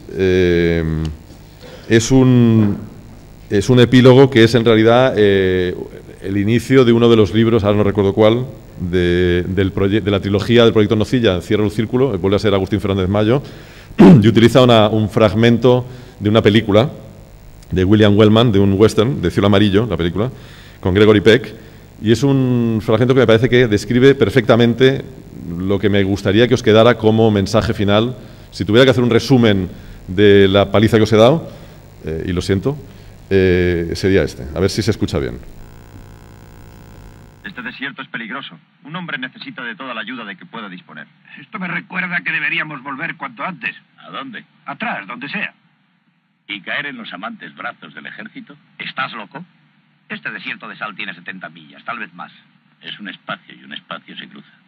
Como quieras. El desierto, que es lo que tenemos delante, que es lo que tenéis delante, es un espacio y un espacio se cruza. Nada más. Muchas gracias por atender.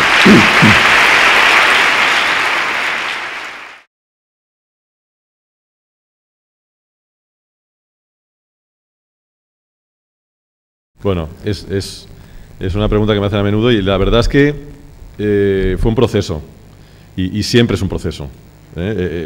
Mano es, yo qué sé, el 15º anuncio de una serie que empezó con una campaña de la que nadie se acuerda para motores diésel, que no era muy buena y que es con la que ganamos el concurso, ¿no? Entonces, hay un proceso primero de comprensión desde esa ignorancia de la que hablaba, ¿no? de comprensión de la marca.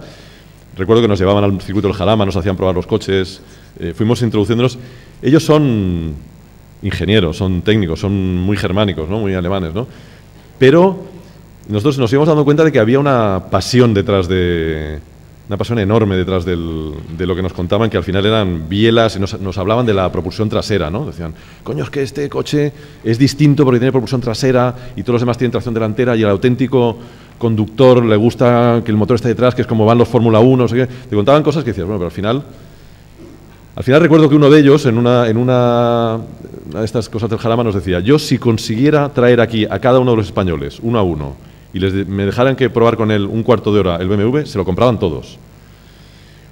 Y llegamos a esa conclusión de que al final se trataba de una máquina distinta para conducir. Y claro, hablar de distinta en publicidad es lo más difícil del mundo, ¿no? Es decir, como digo, lo mismo que han dicho todos los demás. Nosotros nos esforzamos por tratar de contar de una manera simple y sencilla y creíble que ese era un bicho para conducir, igual que los demás, pero distinto. De ahí, digamos, el principio de todo es un spot que no sé si recordáis, que decía, no es lo mismo caminar por la arena que caminar por la arena, no es lo mismo cocinar que cocinar, no es lo mismo pasear que pasear, no es lo mismo conducir que conducir. Que era un discurso de taxista o de bar, ¿no? De esos que hacemos a menudo con dos finos y unas patatas fritas, ¿no? Y que trataba de explicar de una manera simple, pues eso, por qué conducir un BMW es distinto que otra cosa y por qué ese coche vale más dinero. Y nos apoyábamos en la atracción que la marca, que la gente sentía hacia la marca, ¿no? Es decir, al final, seguramente si hubiéramos hecho no es lo mismo conducir que conducir con un Renault, no hubiera tenido la misma credibilidad, ¿no? Y entonces es un proceso, y al final de ese proceso, al final o a mitad de ese proceso, buscando maneras de retratar, de reflejar la felicidad de la conducción, el disfrute de la conducción, pues nos encontramos con esa campaña de Mano, en la que Mano es un spot de 6. Pues era una campaña donde había un spot que tratábamos de explicar esa felicidad maravillosa de conducir un coche por una carretera vacía con el depósito lleno, ¿no? Que al final siempre hemos visto mucha similitud entre el caballo de los westerns y los coches, ¿no? Esa sensación de libertad. Al final el caballo moderno es el coche o la moto, ¿no? Ahora la bici, de alguna manera, ¿no? Y hicimos un spot que era la conducción nocturna, que es una cosa que a mucha gente le gusta. Hicimos un spot sobre cuando se te duerme el copiloto, que suele ser tu mujer o tu marido, y que es un pesado que va diciendo no corras tanto, no corras tanto. En el momento que se duerme y tú de pronto ves que puedes darle al tal, ¿no? Y uno de los spots era este de la Mano, y por alguna razón misteriosa, que insisto, me hace seguir amando esta profesión, pues la gente se lo quedó, se lo apropió, le encantó y funcionó. Pero ¿cómo llegamos ahí? ¿Cómo convencimos al cliente? Pues lo convencimos con un proceso de años, porque ese spot fue del año 2000, nosotros llevábamos trabajando con el cliente pues 3 o 4 años ya, y habíamos cometido errores, nos habíamos metido la pata, Es curioso porque Ignacio Fernández Simal, que era el director general comercial de la marca y con el que hicimos todo este proceso, con los años nos confesó que la manera que tenía de juzgar lo que le traíamos, los clientes siempre tienen esa incapacidad o nos demuestran esa incapacidad que tienen para juzgar creatividad, para juzgar, digamos, elementos que al final son poéticos o son subjetivos, son de una gran subjetividad y que es muy difícil medirlos, ¿no? Y cuantificarlos. Y Ignacio Fernández Simal lo que nos decía es que su sistema para saber si lo que traíamos era muy bueno o no era decirnos siempre que no. Y de hecho lo hacía. Y de hecho, incluso cuando lo supimos, nos dimos cuenta de que lo seguía haciendo y seguíamos picando. Si el tío veía que defendíamos con mucha vehemencia, con mucha pasión lo que llevábamos, lo aprobaba. Y si veía que nos quedábamos medio tiros tal, se lo cargaba. Y tenía siempre razón. Es decir, cuando realmente había algo que veíamos claro y que veíamos claro, le aplastábamos. Entonces, al final, un cliente lo que compra de nosotros es confianza. Mirarnos a los ojos y decir, este tío se lo cree, ¿no? ¿Y el que defiende una creatividad como esa es el creativo? O sea, tú vas a... Sí, es una combinación. Nosotros, sí, yo voy siempre que puedo y los compañeros del equipo básicamente los directores creativos, David Caballero, ahora mismo Pipo Virgós o Miguel Madariaga, es decir, sí, digamos, hay una responsabilidad de la dirección creativa. Nosotros, por ejemplo, en la agencia no tenemos planificadores estratégicos, no tenemos planes, porque creemos que es un trabajo que se hace sobre todo desde el departamento creativo y en una combinación con la gente de cuentas y con la gente de estrategia, ¿no? Pero sí, siempre vamos nosotros, sí, y siempre defendemos las ideas nosotros, siempre que nos dejan, que siempre, y siempre que podemos. Es muy importante también a quién se lo cuentas. Cada vez más nos cuesta llegar al tipo que decide, ¿no? Cada vez más aparece un elemento mitológico, que es los de arriba, ¿no? Presentas y entonces hay un momento de la reunión que dice, bueno, nos ha encantado, es de puta madre, maravilloso, felicidades, y ahora seremos de contar los de arriba. Y siempre decimos, ¿no podemos ir nosotros a contárselo a los de arriba? Es que los de arriba... Bueno, y los de arriba al final deciden, ¿no? Y bendicen. Pero si tienes la suerte de hablar con el tipo que decide, sí, hay que ir y hay que... Porque además, incluso cuando te lo rechazan, que es muchas veces, la mitad de las veces que vamos a presentar una cosa se la cargan, esto es un oficio de mucho cateado y mucho suspenso, ¿no? Exámenes que te suspenden muy a menudo. Incluso en ese momento de la reacción real, en el momento real y hablando con alguien y mirando a los ojos, entiendes muchas cosas de tus errores, ¿no?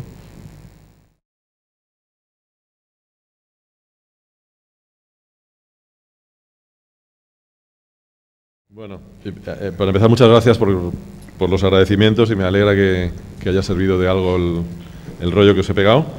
Y la otra es, bueno, la publicidad tiene una característica fundamental que es su capacidad expansiva. Tengo que decir que quizá la tele, que tuvo efectos perniciosos para la profesión, tuvo efectos benéficos, que es que circunscribía la publicidad a un entorno determinado, ¿no? Y como funcionaba tan bien, las marcas y el dinero no se iban a otros sitios. Ahora la publicidad está en todas partes, no hay más que ver los banners que nos asaltan en cualquier web digital en la que entramos, y eso de lo que tú hablas es un poco una consecuencia del afán del marketing y de la publicidad por estar en todos lados, ¿no? Y al final, algo que tenía gracia cuando eran 4 días al año y que digamos que destacaba un asunto del que seguramente era importante tomar conciencia, se ha convertido en un cachondeo, y en una chorrada, y en una anécdota, y en una tontería, ¿no? Y al final, efectivamente, hay el día de ponerse los calcetines y el día de, yo qué sé, del peluquín de los calvos, ¿no? Yo qué sé. Bueno, la publicidad tiene eso. Y es una inercia y un contexto contra el que hay que luchar constantemente, ¿eh? O sea, al final, las marcas no solo luchan contra ellas mismas, sino que también contra su afán de estar en todos lados, en todo momento, y de crear un ruido que hace que su propio mensaje se diluya, ¿no? Gracias. La mayoría de los anunciantes al final miran el GRP, ¿no? Y te dicen, oye, esto del GRP, a ver cómo va, ¿no? Y el GRP no es más que la combinación de decir una cosa muchas veces y a mucha gente. Entonces, a mí me viene a la cabeza un balance entre el número de veces que dices una cosa, el número de personas al que llega esa cosa que tú dices y la creatividad, ¿no? Y la pregunta sería, ¿cuál es el balance actual en esos términos, ¿no? ¿Qué necesitamos? ¿Mucha creatividad y a lo mejor un poco menos de repetición y un poco menos de alcance? ¿O seguimos necesitando mucho alcance, mucho impacto y la creatividad no es tan importante. ¿Cómo se balancea todo eso, ¿no? Se balancea balanceando. Quiero decir que, que me parece que al final la respuesta está en la pregunta, que vengo de contestar que somos una profesión que tiende al desequilibrio y precisamente lo que hay que hacer es equilibrar. Y mucho más en una época en la que la capacidad que tenemos, que tienen las marcas y que tenemos los publicistas para meternos en todos lados es hasta peligrosa, te diría, ¿no? De todas maneras, el origen de la pregunta yo creo que es el origen del gran tema de debate o de existencia del oficio. Al final nosotros efectivamente vendemos una cosa que hemos llamado creatividad, que a mí me molesta un poco utilizar tanto el concepto de creatividad, porque al final lo que hacemos es construir mensajes de venta, ¿no? Somos vendedores, ¿no? Pero bueno, utilizamos eso que al final es poético, es subjetivo, es emocional, no medible por definición, en un entorno, digamos, de muchísimo riesgo financiero, donde se invierte mucho dinero, donde digamos, el miedo o la prudencia del anunciante es enorme y quiere tener las máximas herramientas posibles para medir algo que no se puede medir, ¿no? Entonces, en ese conflicto entre lo no medible y lo que quiero medir, se produce esta creación de monstruos como el GRP o como las audiencias o como algo que está empezando a ocurrir ahora con lo digital, que es la algoritmización de todo, ¿no? de la creatividad. Al final, o sea, hay una pretensión no escondida de construir creatividad a partir de algoritmos, ¿no? Que yo confío en que no se produzca jamás, pero bueno, que es una amenaza que está ahí, ¿no? Y bueno, en esa lucha andamos, ¿no? En esa lucha entre que el cliente entienda que hay un momento del proceso en el que tiene que confiar, ¿no? Confiar en eso que le han traído, en esa gente que se lo ha traído, porque no hay manera de medir si eso va a funcionar o no. Siempre en todas las presentaciones hay un momento en que se pregunta, Tony, ¿esto va a vender? Y mi respuesta siempre es, chico, llevo 30 años y no tengo ni puta idea, no sé, me encantaría poder dar la respuesta. Bueno, de hecho no me encantaría poder dar la respuesta porque significaría que me tengo que ir de la profesión, pero no se puede saber, ¿no? Se puede intuir, al final con los años y con la experiencia uno sabe más o menos si va a funcionar o no, pero si va a pasarlo de mano yo no lo sé, no lo sabré nunca, es imposible y esa es la gracia, ¿no? Entonces, bueno, sí, seguiremos construyendo nuevos GRPs y nuevos aparatejos de este tipo para tratar de darle apariencia de medición a algo que no se puede medir, ¿no?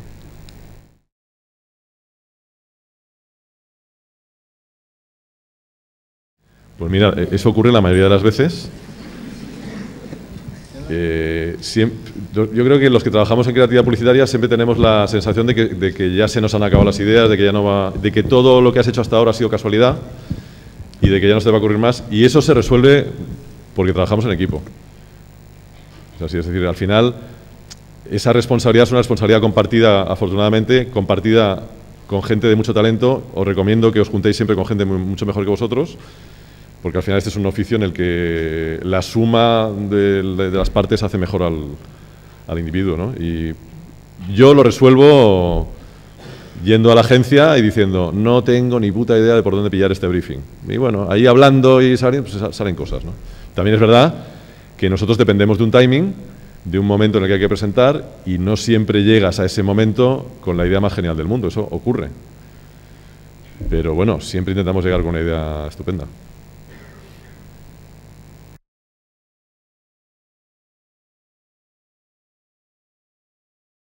Mira, dos cosas. La primera es, busca en el pasado o en el presente un modelo, imítalo. Un modelo o varios. Yo me pasé buena parte de mi carrera imitando a los americanos y a los ingleses. Cogía los anuarios de cada año de los festivales del One Show, del Art Directors inglés, y luego trataba de hacer anuncios tan buenos como esos, y me quedaba a mitad de camino, pero bueno, lo intentaba. Y en ese aprendizaje aprendes las reglas de la profesión. Por tanto, búscate modelos, búscate anuncios que te gusten mucho, los que te den envidia, los que te den más envidia, y trata de imitarlos. Eso es fundamental para cualquier aprendizaje. Y la otra es, la inspiración está aquí alrededor. Cualquier cosa. Yo creo que los que trabajamos en publicidad somos gente fundamentalmente curiosa. Enfermizamente, yo te diría, curiosa. Entonces, y de cualquier cosa se puede construir un anuncio, ¿no? De hecho, es que lo que nosotros vendemos son cosas que nos rodean, no son maquinillas de afeitar, colonias, ¿no? Entonces, nos rodea la gente, nos rodea cómo lo usa, y entonces de esa aproximación, ir a las fábricas, por ejemplo, es muy interesante, ir a las tiendas. pero ir a una exposición también. La curiosidad, desarrollar la curiosidad, que yo creo que es una cosa que se tiene, pero que también se puede desarrollar. Al final, la creatividad publicitaria es un hábito, ¿no? Mucho más que una técnica. Y el hábito se construye a base de trabajo, a base de tocar la guitarrita. Gracias. Nada. Justo detrás, por eso el micro llegó tarde. Bueno, está claro que todos los que estamos aquí somos entusiastas de la publicidad porque creemos que es algo más que vender un producto, una marca, un servicio. Pero sí que es verdad... Ya nos estamos equivocando. No es más que vender un producto. No es más que eso. Es vender un producto. Ah, vale. Empiezo bien. Entonces... Llevo una hora hablando y no ha quedado claro.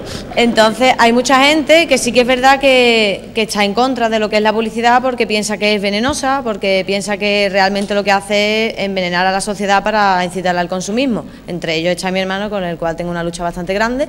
Y entonces, ¿qué tipo de cosas? O sea, ya no estoy buscando una respuesta para acabar con él, sino ¿qué le diríamos a esas personas o qué piensa usted de las personas que tienen ese tipo de conceptos de la publicidad? Esto es un tema para un debate entre Pablo Iglesias y Alberto Rivera, como el otro día. Pero bueno, a mí me sirve mucho cuando me hacen la pregunta clásica de ¿la publicidad manipula? Efectivamente, o sea, nosotros nos pagan para manipular. Pero del mismo modo que manipulamos nosotros todos los días en todo momento. Es decir, unos zapatos de tacón son un proceso de manipulación evidente, ¿no? Y una colonia es un proceso de manipulación evidente, y un escote es un proceso de manipulación evidente, y un peluquín es manipulación. Y luego también le diría a tu hermano que en el momento que se quiera vender el coche, o que se quiera vender la bici, o que se quiera vender su piso, y tenga que hacer un anuncio, si va a decir que el vecino ronca y que hay goteras encima de la cocina.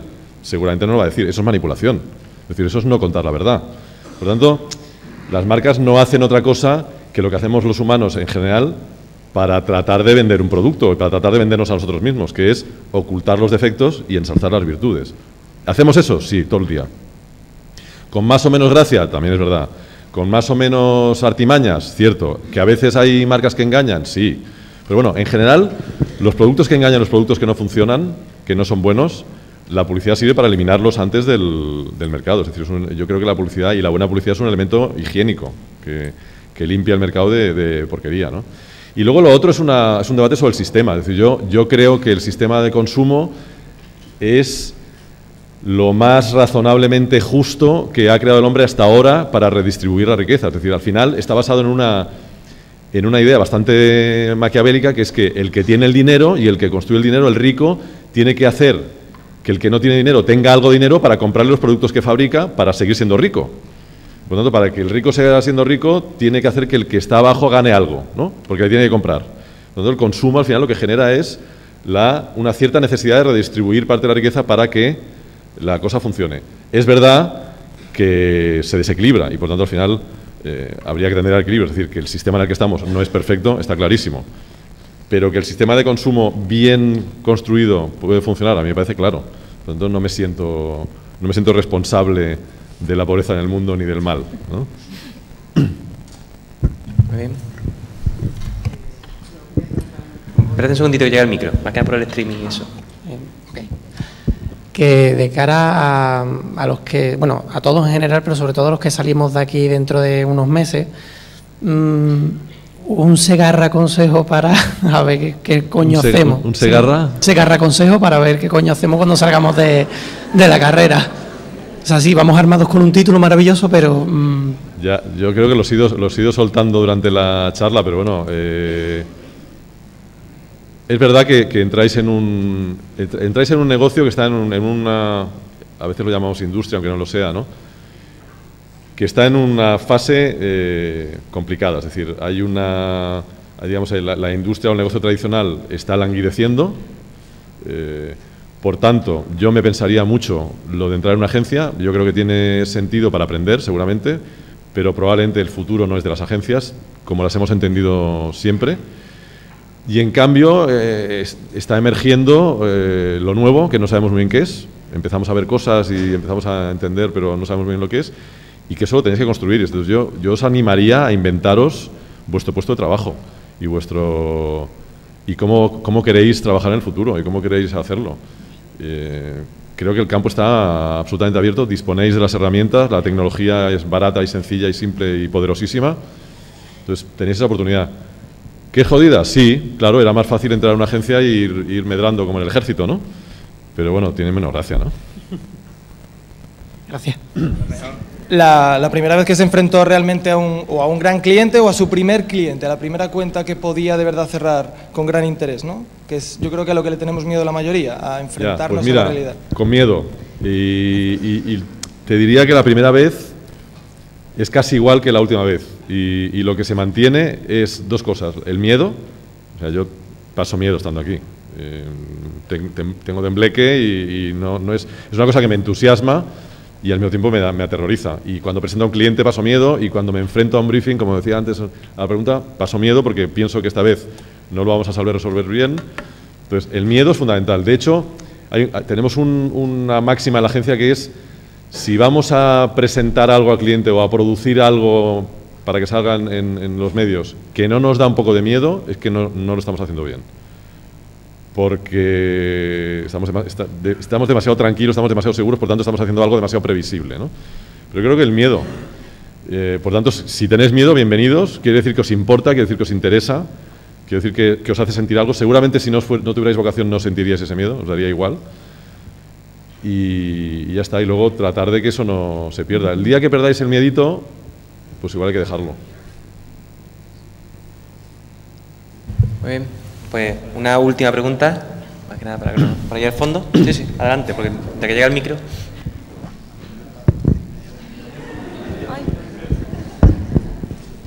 ver, normalmente se nos dice cuando tenemos que hacer una campaña, un anuncio o una práctica, que por muy buena que sea la primera idea, siempre hay que modificarla. Bueno, creo que no me hace falta, ¿no? Si no te importa, mejor por la grabación. ¿Mejor aquí? Bueno, que normalmente se nos dice que por muy buena que sea la primera idea, siempre hay que modificarla porque siempre puede salir algo mejor. Quería saber si alguna vez tu primera idea de alguna campaña o frente a un briefing ha sido al final la definitiva, o siempre has tenido que modificar esa idea, o crees que es posible que la primera idea sea la definitiva. Bueno, es altamente probable que la primera idea sea la buena, pero eso no lo sabes hasta que no sigues trabajando. Por lo tanto, lo normal es tener esa idea, tener muchas otras, en el camino puedes encontrar una mejor, y si no, lo que encuentras es que la primera era buena, pero eso no lo encuentras si no sigues trabajando. Por lo tanto, al final lo que te diría es no desprecies ninguna de las ideas que has tenido.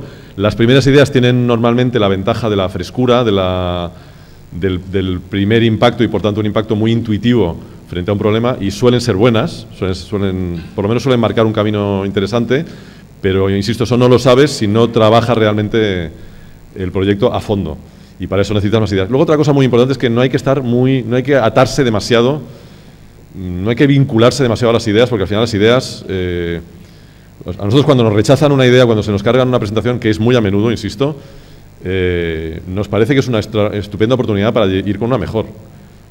Siempre hay una mejor, siempre hay una posibilidad de perfeccionar lo que has pensado, siempre. O sea, al final, esto no se acaba nunca, que es una de las gracias, y se puede mejorar. Por lo tanto, sí, las ideas de principio son buenas, lo sabrás cuando trabajes mucho en ellas, y curra, ¿no? Toca la guitarra. Sí. Ayer, por ejemplo, sin ir más lejos, me di cuenta. Estos días, ayer, por ejemplo, estuvimos viendo bodegas y hablando de Jerez todo el día, ¿no? Hace una semana, antes de venir aquí, me vi un documental que ahora circula, es el Misterio del Palo Cortado, que os recomiendo mucho. Y hubo un momento ayer de las charlas con Eduardo Ojeda y con Petersen y tal, que nos dimos cuenta de que el problema del Jerez es un problema de éxito, es decir, es un vino que dejó de ser vino en un momento determinado. Y por tanto construir una categoría, que es una cosa que muchas marcas quieren y muchos productos quieren, ¿no? Yo quiero construir mi propia categoría, quiero que se me llame, es decir, a un vino que es un vino lo llamamos Jerez porque se construyó una categoría. Pero eso, con el tiempo, lo apartó de donde se consume el vino, que es en las comidas, ¿no? Y de pronto a nadie se le ocurre comer con Jerez. Se ha convertido en un elemento de aperitivo, una rareza, de alguna manera, ¿no? Bueno, pues ese tipo de problemas son los que descubres a base de hablar con el cliente, a base de visitar su fábrica, a base de ir a la tienda. Al final tienes que tratar de analizar y de llegar a una síntesis de cuál es el problema real que tiene ese cliente, y entonces ahí empezar a trabajar, ¿no? Lo que decía de que el qué pongo, al final es eso, es decir, tengo que llegar a un qué pongo. Y una vez llegas a un qué pongo, y vuelvo a la primera pregunta, el proceso suele ser bastante natural, porque ese proceso de llegar al qué pongo lo compartes con el cliente, y es un proceso de descubrimiento mutuo casi, ¿no? Es decir, tú, digamos, partes de tu ignorancia y vas aprendiendo y dices, mira, lo que he aprendido de ti es esto, le pones frente al espejo y el cliente normalmente te dice, coño, pues es verdad, no me había dado cuenta, ¿no? Porque estoy demasiado cerca de mi marca, no tengo esa distancia. Y a partir de ahí empezamos a construir, y entonces ese proceso de que cuando se lo cargan, a veces es porque tú te has desviado en el proceso y entonces el cliente te suele decir, no, pero tú no me habías dicho, hostia, es verdad, me he pasado, ¿no? O me he ido por aquí, o me he enamorado demasiado de una idea porque era muy bonita, que eso también nos pasa, ¿no? Una cosita muy rápida en relación con eso y con lo que dice. Hablas de relación cliente-agencia, magnífico. ¿Qué pasa en los concursos? ¿Vosotros vais a concursos? Los concursos son una perversión del sistema. Totalmente. Pero bueno, con la que tenemos que vivir, porque nosotros, agencias, hemos sido lo suficientemente idiotas como para validar esa perversión del sistema y darle autoridad. Nosotros vamos a concursos si nos los pagan. Si os los pagan. Si nos los pagan, si nos remuneran parte del concurso, por tanto vamos a muy pocos porque se pagan muy pocos. Un concurso, como es una perversión del sistema, al final es gratis y, bueno, un poco absurdo todo, ¿no?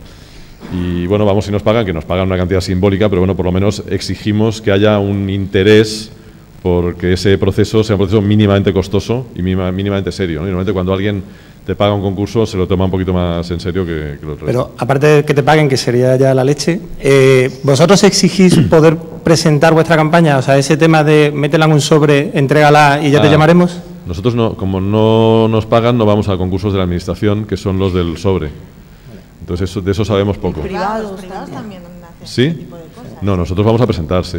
Pero siempre en general el cliente siempre quiere que vayas a presentar, ¿eh? O sea, no es una cosa rara, vamos, es lo normal. Por lo menos lo que nos pasa a nosotros, no sé. Gracias. Muy bien.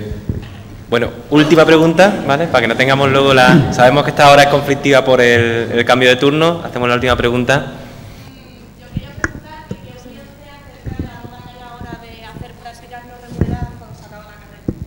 No es una moda, las prácticas siempre fueron no remuneradas.